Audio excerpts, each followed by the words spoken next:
नमस्कार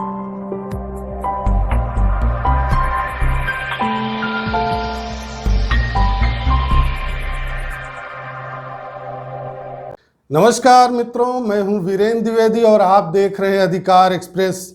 देश में स्थानीय स्तर पर हर जनपद में राजस्व विभाग की स्थापना की गई है, जो सार्वजनिक और निजी संपत्तियों से संबंधित कार्यों के निस्तारण में महत्वपूर्ण भूमिका निभाते हैं।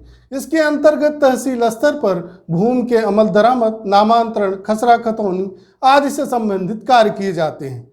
इन कार्यों के निपटारे के लिए राज्य सरकार ने तहसीलों में कई अधिकारियों और कर्मचारियों की नियुक्तियां भी की हैं, जो नागरिकों को उनकी संपत्ति से संबंधित सेवाएं प्रदान करते हैं। इन्हीं में से एक महत्वपूर्ण अधिकारी होता है रजिस्ट्रार कानूनगो। हालांकि आप लोगों में से अधिकतर लोग रजिस्ट्रार कानूनगो के विषय में जानते होंगे। यदि नहीं जानते हैं तो कोई बात नहीं। चलिए हम आपको विस्तार से बताते हैं कि रजिस्ट्रार कानूनगो कौन होता है, उसके दायित्व क्या होते हैं और उसकी योग्यता क्या होती है। चलिए सबसे पहले हम आपको विस्तार से बताते हैं कि तहसील में कार्य करने वाला राजस्व अधिकारी रजिस्ट्रार कानूनगो कौन होता है। आपको बता दें कि किसी भी जनपद की तहसील में दो प्रकार के कानूनगो होते हैं। पहला है गिरदावर कानूनगो या राजस्व निरीक्षक, जो क्षेत्र में घूम घूम कर पटवारियों यानी लेखपालों के कागजों की जांच करता है। जबकि दूसरा है रजिस्ट्रार कानूनगो, जो पटवारियों यानी लेखपालों के 1 वर्ष से अधिक पुराने कागज दाखिल यानी प्रविष्ट को कार्यालय में संरक्षित रखने का कार्य करता है। रजिस्ट्रार कानूनगो जनपद की तहसील का समूह ग स्तर का अधिकारी होता है। इसकी नियुक्ति राजस्व विभाग के द्वारा की जाती है। कार्य के भार के अनुसार एक तहसील में लगभग 4 से 6 रजिस्ट्रार कानूनगो को नियुक्त किया जाता है। रजिस्ट्रार कानूनगो तहसील के नायब तहसीलदार के अधीन कार्य करते हैं, जबकि रजिस्ट्रार कानूनगो के नियंत्रण में लेखपाल यानी पटवारी कार्य करते हैं। सरकार ने रजिस्ट्रार कानूनगो का वेतनमान 5,200 से 20,200 रुपये निर्धारित किया है, जबकि उसे ग्रेड पे के 2,800 रुपये दिया जाता है। रजिस्ट्रार कानूनगो की नियुक्ति प्रतियोगिता परीक्षा के माध्यम से की जाती है, लेकिन कुछ पद पदोन्नति से भी भरे जाते हैं।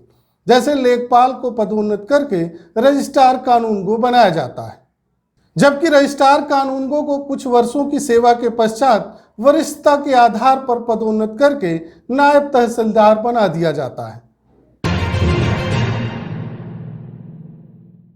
चलिए हम आपको विस्तार से बताते हैं कि रजिस्ट्रार कानूनगो के कर्तव्य यानी दायित्व क्या होते हैं। रजिस्ट्रार कानूनगो नामांकन से संबंधित भूमि के उत्तराधिकार की धारा 33 व 34 भू राजस्व अधिनियम के वादों में नामांकन कार्यवाही भूलेख नियमावली के पुस्तक 254 से 265 तक सूचनाएं प्राप्त कर रजिस्टर यानी पंजिका में अंकित करते हैं। रजिस्टर में अंकित सूचनाओं की अमल दरामद यानी कार्रवाई करते हैं तथा अमल दरामद के मामलों को कंप्यूटर में फीड करवाते हैं। इसके अतिरिक्त अमल दरामद परवानों यानी आदेश पत्र को पटवारी व राजस्व निरीक्षक को भेजते हैं। समस्त गांव की खतौनियों को कंप्यूटर में फीड करवाते हैं तथा कंप्यूटर में अभिलेखों को अद्यतन यानी अपडेट करवाते हैं। कंप्यूटर के द्वारा खतौनी उद्धरण जारी करते हैं तथा खतौनी उद्धरण से प्राप्त आय को रजिस्टर यानी पंजिका नंबर 4 में रखवाते हैं। प्रत्येक गांव के लिए कंप्यूटरीकृत खतौनी की 2 प्रतियां में से एक स्वप्रमाणित प्रति संबंधित लेखपाल को देते हैं, जबकि दूसरी प्रमाणित प्रति तहसील के अभिलेखागार में परिरक्षित करते हैं। तहसील में प्रतिदिन सक्षम प्राधिकारियों के द्वारा पारित प्रत्येक दाखिल खारिज यानी नामांतरण आदेश की 2 प्रतियां क्रमानुसार मुद्रित की जाती हैं, जिसकी एक स्वहस्ताक्षरित प्रति वह तहसील अभिलेखागार में परिरक्षित करते हैं तथा दूसरी प्रति संबंधित लेखपाल को उपलब्ध करवाते हैं। ऐसे कछारी गांव में जहां कछारी भाग को बंदोबस्त में अलग किया गया है, वहां ऐसे कछारी भाग के लिए वह एक अलग खतौनी तैयार करते हैं। भू अभिलेख नियम संग्रह के पुस्तक का 155 का में उल्लिखित सक्षम प्राधिकारियों से आदेश प्राप्त होने पर कंप्यूटर में नामांतरण यानी दाखिल खारिज से संबंधित प्रविष्टियां करते हैं तथा स्वीकृत नामांतरण यानी दाखिल खारिज के मामलों को R6 में अंकित करते हैं। प्रतिदिन कंप्यूटर कक्ष बंद होने से पूर्व कंप्यूटर में की गई प्रविष्टियों की शुद्धता को प्रमाणित करके उसे कंप्यूटर में लॉक करते हैं। वह भूलेख निरीक्षक और लेखपालों को सादे आकार पत्र देते हैं। खेवटों यानी पटवारियों की बही और खतौनियों यानी विभिन्न मदों के अलग अलग खाते वाली बहियों की अशुद्ध सूचियों की जांच करते हैं। अभिलेखों एवं विवरण पत्रों को प्राप्त करते हैं एवं उसका संरक्षण और निस्तारण भी करते हैं। मुख्यालयों को भेजने और तहसील में अभिलेख के रूप में रखने के लिए आंकड़े का संकलन करते हैं। तहसील की मालगुजारी से मुक्त मामलों की सूची के साथ ही तहसील के सभी गांवों की सूची रखते हैं। ऐसे गांव जिसमें किसी भी नदी के बहाव से पानी भर जाता है, ऐसे गांव की सूची रखते हैं। अनिश्चित खेती वाले गांवों की सूची रखने के साथ ही तहसील के सभी गांवों की सूची रखते हैं। उन गांवों की भी सूची रखते हैं जिनमें ऐसे क्षेत्र दिखाए गए हों जिनकी पूरी मालगुजारी या कोई भी अभिव्यक्त यानी प्रकट वातानुकूलित प्रतिक्रिया समाप्त या आत्मसमर्पण की गई हो। इसके अतिरिक्त वह राज्य सरकार की संपत्ति का रजिस्टर भी अपने पास रखते हैं। गांव में आने वाली विपत्तियों का रजिस्टर रखते हैं और विपत्तियों के संबंध में सूचनाएं भेजते हैं। दैवीय आपदा से संबंधित प्रस्ताव प्राप्त होने पर उच्च अधिकारियों को प्रस्ताव प्रस्तुत करते हैं तथा प्रभावित क्षेत्र में धनराशि का वितरण करवाते हैं। अपने पास पैमाइश यानी नापने या मापने की क्रिया के उपकरणों, उदाहरण के रूप में जरीब या टेप आदि को इकट्ठा करने की पंजिका रखते हैं। गांव के छपे हुए मानचित्र की अच्छी तरह से रक्षा करते हैं तथा उनको जारी करने का भी कार्य करते हैं। वह अपने बस्तों की देखरेख अभिलेख कक्ष का प्रभारी के रूप में कार्य करते हैं। तहसील पर सभी भू अभिलेखों का अभिरक्षण यानी बचाव तथा रखरखाव करते हैं। प्रत्येक माह भूलेख नियमावली पैरा 240 के अनुसार कार्य का मासिक परिलेख यानी विवरण तहसीलदार के माध्यम से सहायक भूलेख अधिकारी को भेजते हैं। भूलेख नियमावली पैरा 241 के अनुसार कलेक्टर या तहसीलदार को ऐसी सूचना देते हैं जो तहसील में प्रविष्ट किए गए गांव के कागज पत्रों या उसके द्वारा रखे जाने वाले रजिस्टरों के लेखा जोखा के संबंध में अपेक्षित हो।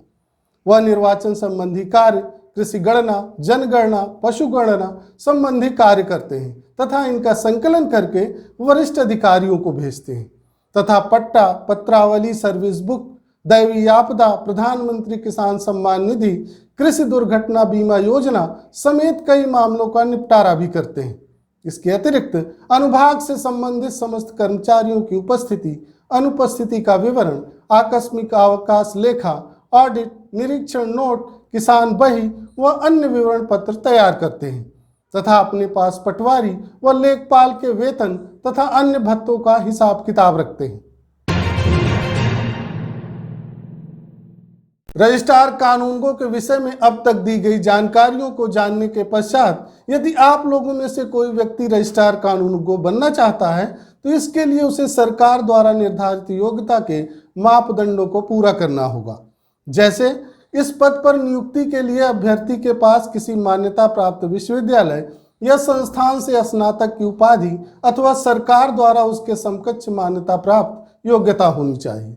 इसके अतिरिक्त अभ्यर्थी की आयु न्यूनतम 21 वर्ष तथा अधिकतम 40 वर्ष होनी चाहिए।